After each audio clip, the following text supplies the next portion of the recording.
اب یہ سوال پیدا ہوتا ہے کہ یہ چاند کس کا ہے؟ تو یہ شاعری والا چاند تو نہیں ہے؟ اس نے نہ صرف چاند پر ساری زمین خرید لی ہے، اس نے سارے جو سیارے ہیں وہ بھی خرید لیے ہیں، اور سورج اس نے کورٹ میں یہ بھی داخل کر دیا کہ سورج بھی میرا ہے۔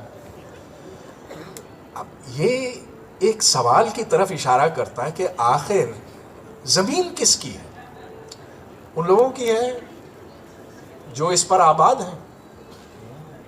آپ نے ایک پلاٹ لیا لطیف آباد میں مثال کے طور پر، تو آپ نے رقم دی، وہ آپ کی ہو گئی، مگر کیا واقعی آپ اس کے حقدار ہیں؟ یہ زمین واقعی آپ کی ہے؟ زمین کس کی ہونی چاہیے؟ یہی سوال آپ چاند کے بارے میں، مریخ کے بارے میں، کسی بھی سیارے کے بارے میں کر سکتے ہیں۔ تو اونرشپ، پرائیویٹ اونرشپ، یہ اس مسئلے سے ہمیں نپٹنا ہوگا۔ یہ کون صاحب تھے اور یہ کیا ان کی موو تھی اور کیسے ختم ہوئی؟ بڑا چالاک آدمی تھا، اس نے بڑے ڈالر وصول کیے ہیں چاند پر زمین، چاند پر پلاٹ بیچ بیچ کر، اور وہ کہتا ہے کہ بس اب ایک چھوٹا سا ہی حصہ رہ گیا، جلدی سے لے لو اس سے پہلے کہ کوئی اور لے جائے۔ تو ملک ریاض،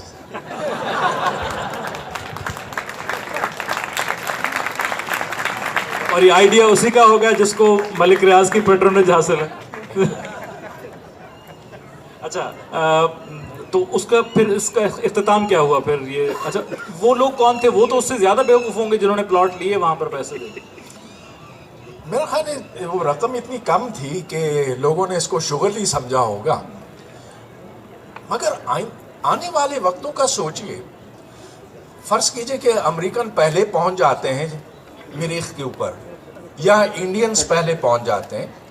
انڈیا نے اپنا خلائی جہاز 3 سال پہلے روانہ کیا تھا مریخ تک، اور پچھلے 2 سال سے وہ مریخ کے گرد چکر کاٹ رہا ہے، وہ ادھر سے ڈیٹا حاصل کر رہا ہے، اور جب انسان مریخ پر جائے گا تو جو انڈین خلائی جہاز ہے، مگالین نام ہے غالباً اس کا، اس سے بہت مدد وہ حاصل کر سکیں گے۔ تو انڈیا یہ دعویٰ کر سکتا ہے کہ مریخ کا 1/4 حصہ انڈیا کا ہے، لیکن انڈیا کو کیوں اس میں یہ زمین دی جائے؟ مریخ کا وہ حصہ کیوں دیا جائے؟ دوسرے ملک ہیں، زمین کے ملک ہیں، تو ان کو برابر کا حق نہیں ہے؟ یہی سوال اٹھتا ہے سمندروں سے متعلق۔ سمندر اور سمندر کے نیچے جو معدنیات ہیں، سمندر میں جو مچھلیاں ہیں، یہ اس سے متعلق ہو سکتا۔ سمندر کے نیچے جو قیمتی معدنیات ہیں، ڈیپ سی مائننگ جس کو کہتے ہیں، who does the deep sea belong to؟ اس وقت تو ہم نے یہ طے کیا ہوا ہے اقوام متحدہ کے تحت کہ جو زیر سمندر زمین ہے 200 کلومیٹر دور تک، وہ اس ملک کی ہے جس کا وہ ساحل ہے، لیکن اس سے آگے آپ چلیں تو پھر کھلی کمپٹیشن ہے۔ لہٰذا اب اقوام متحدہ کو اس پر اثر نو غور کرنے کی ضرورت ہے کہ آخر ڈیپ سی میں کس کا حق کتنا ہونا چاہیے، اور میں سمجھتا ہوں کہ ایک ہی حصول ہو سکتا ہے کہ یہ زمین سب کی ہے، سب انسانوں کی ہے، اور ان کا حق برابر ہے۔ یہی بات ہمیں چاند کے بارے میں اور مریخ اور عطارد اور جو سیارے نظام شمسی کے ہیں، ہمیں یہ کہنا چاہیے، ہم تمام انسانوں کو یہ کہنا چاہیے کہ یہ انسانوں کے ہیں، یہ کسی ملک کے نہیں ہیں، یہ سب کے ہیں۔ مریخ پر یہ جو تحقیق ہوئی، اچھا انڈیا کے حوالے سے آپ نے بات کی، کیا انڈیا ٹیکنالوجی کے لحاظ سے پاکستان سے بہت زیادہ آگے ہے، اور خاص طور پر اسپیس ٹیکنالوجی کے حوالے سے؟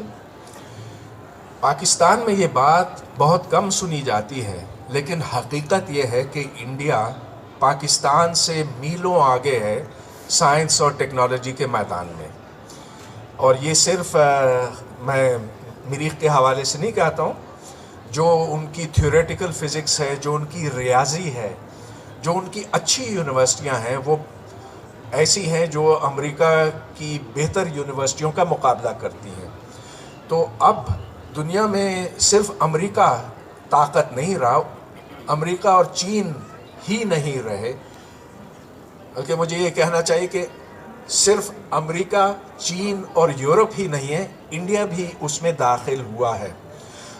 اور اس میں میں سمجھتا ہوں کہ جواہر لال نہرو کا بہت بڑا کردار تھا.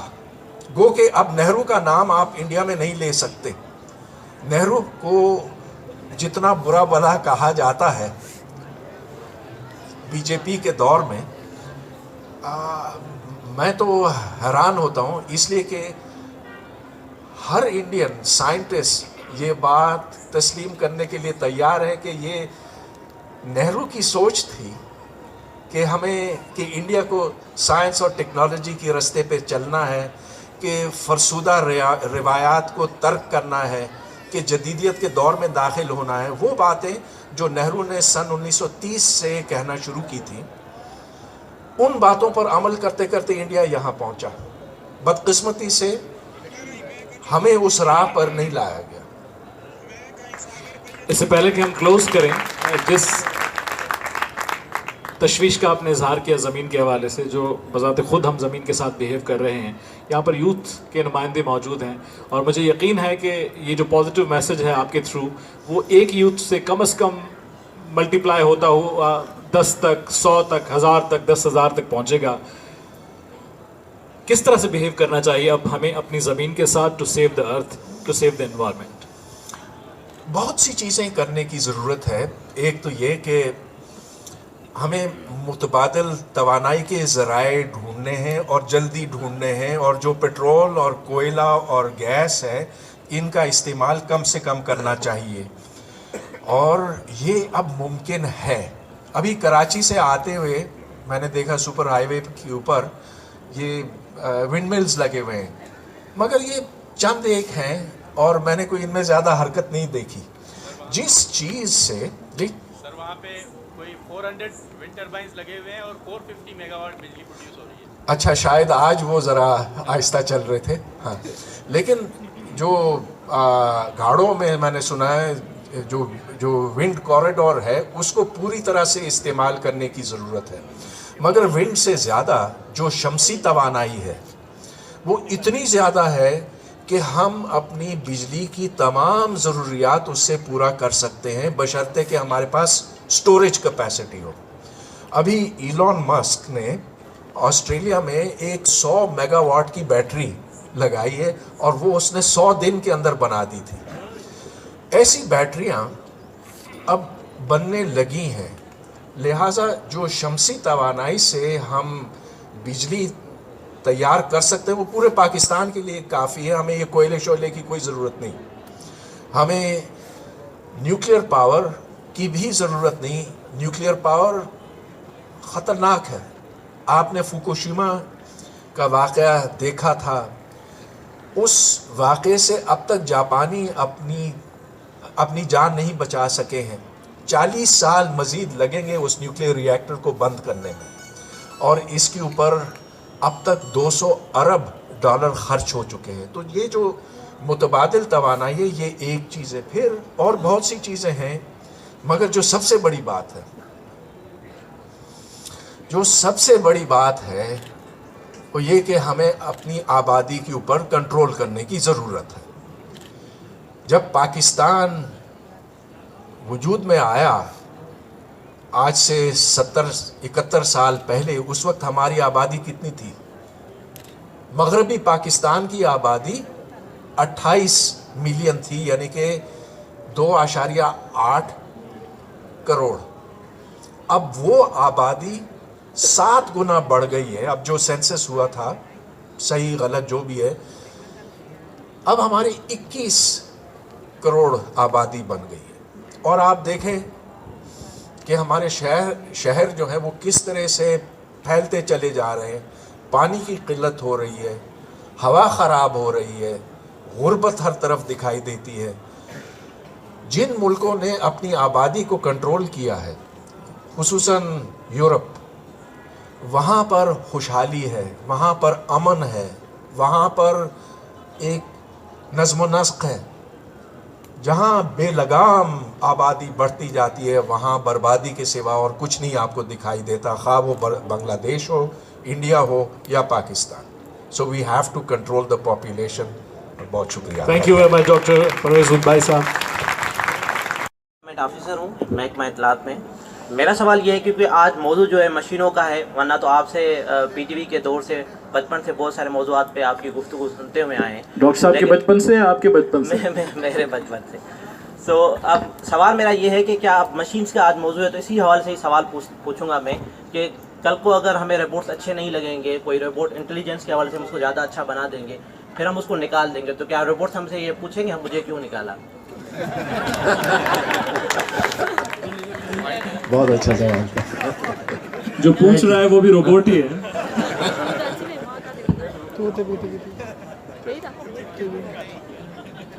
It was a comment actually. In fact, that was a comment. Yes. جی دا نالو بتا. السلام علیکم. عبد القیوم دل آؤں ایکچولی گورنمنٹ امپلائی ہے.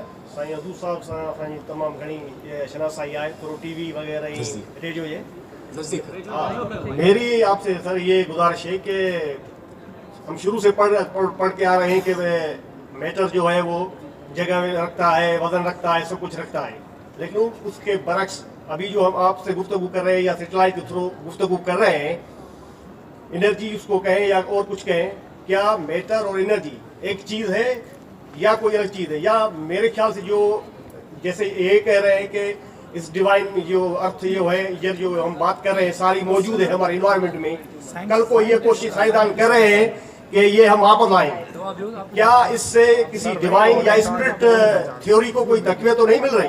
Please explain. دیکھیے آپ کا سوال تھا کہ کیا مادہ اور توانائی ایک ہیں یا مختلف چیزیں ہیں.